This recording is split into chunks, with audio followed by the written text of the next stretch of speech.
వేసవిలో ఎండలో బయటికి వెళ్ళినప్పుడు ఒక్కసారిగా చల్లగా చెరుకు రసం తాగాలనిపిస్తుందా? చెరుకు రసం నిజంగా ఉపశమనమా లేక ఆరోగ్యానికి హానికరమా? ఇప్పుడు క్లియర్ గా తెలుసుకుందాం. ఒకటి, చెరుకు రసం వెంటనే ఎనర్జీ ఇస్తుంది. చెరుకు రసంలో న్యాచురల్ షుగర్స్ ఉండడం వల్ల శరీరానికి తక్షణ శక్తి ఇస్తుంది, అలసట అనేది తగ్గుతుంది. ఇక రెండు, హైడ్రేషన్ మెరుగుపరుస్తుంది. ఎక్కువగా నీటి భాగం ఉండడం వల్ల డీహైడ్రేషన్ తగ్గించి బాడీని కూల్గా ఉంచుతుంది. ఇక మూడోది, నిమ్మరసం మరియు అల్లం కలిపితే అదనపు లాభాలు. నిమ్మరసం వల్ల విటమిన్ సి లభించి ఇమ్యూనిటీ పెరుగుతుంది. అల్లం జీర్ణక్రియను సులభం చేసి వికారం తగ్గిస్తుంది. ఇక నాలుగోది, ఎక్కువగా తాగితేనే సమస్య.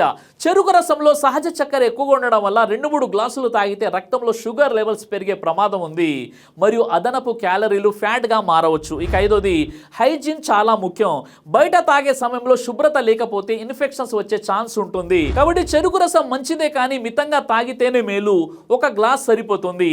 అలాగే షుగర్ వ్యాధి ఉన్న వాళ్ళు తాగకూడదు. ఆరోగ్యం కాపాడుకోవడం మన చేతుల్లోనే ఉంది. ఈ వీడియోని లైక్ చేసి ప్రతి ఒక్కరికి షేర్ చేయండి.